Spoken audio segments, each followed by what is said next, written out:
Panahon na para malaman ang words of era o salita sa panahon. Ang words of era ay para ipaalam ang totoo. Hindi ito pananakot. Sinasabi ang katotohanan. Dahan-dahan nang dumarating ang parusa, magwawakas na ang mundo.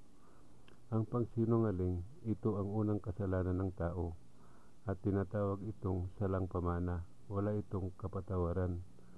Si Adan ay nagkasala, nagsinungaling siya, kumain sa prutas na ipinagbawal sa kanya, kaya pinalaya sila sa paraiso sa langit, hindi sila binigyan ng patawad. Kung mayroon kayong nalalaman na ito ay mapatawad, yan ay kasinungalingan, dahil hindi nagbabago ang maglalalang. Bakit tinawag ang Mindanao na lupang pangako? Ito ay dahil sa akin. Ako at ang tubig ang pangako sa Mindanao. Ang tubig na ito ay bukal. Mayroon kaibahan sa natural na tubig. Kung paano nagkaroon ng pangako sa Mindanao, ito iyon. Pagkatapos magtapon ng bato ang mga disipulos doon sa bundok para sa pagpili kung sino ang maging pangulo nila, si Pedro ang pinakamalayo na bato, kaya siya ang naging pangulo. Sa gabing iyon, kasama ang kanyang mga disipulos, si Kristo Jesus nagkwento sa kanyang pag-alis, at nagsama na silang natutulog. Sa pagdating ng madaling araw, ginising ni Kristo Jesus si Pedro at sinama sa malayong silangan. Ito ang Mindanao, Philippines. Pagdating nila sa lugar, nagtanong si Pedro kung anong lugar ito. Sumagot si Kristo Jesus, ito ang rina ng silangan, at sinabi niya sa batong ito, tatayo ang iglesia. Ito ang naging pangako sa Mindanao.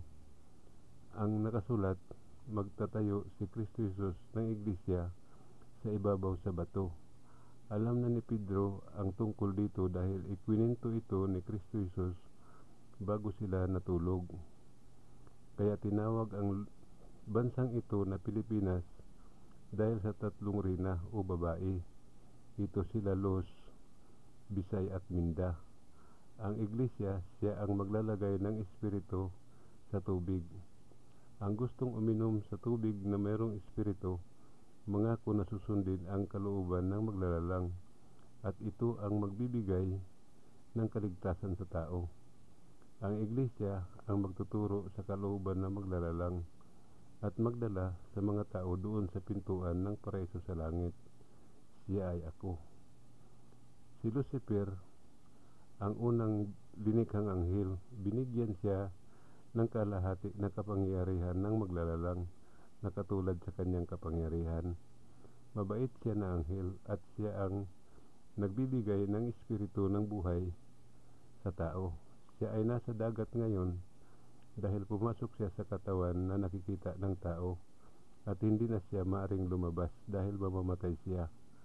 Yan ang batas ng mga anghel, huwag bumalik para hindi mamatay. Si Judas ay kababata ni Kristo Jesus at matalik na kaibigan niya. Siya ay mabait at tapat na kaibigan ni Kristo Jesus. Si Lucifer at si Judas, silang dalawa ay mabait, hindi sila masama.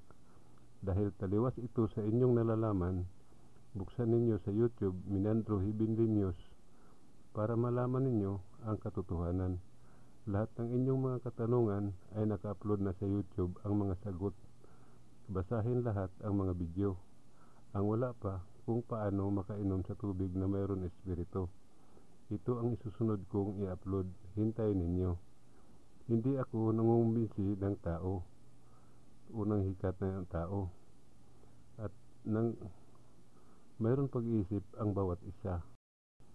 Mayroon kasabihan, ang sakit ng kalingkingan na daliri ay sakit ng buong katawan. Ngunit mayroon sakit ng kalingkingan na nakasira sa katawan.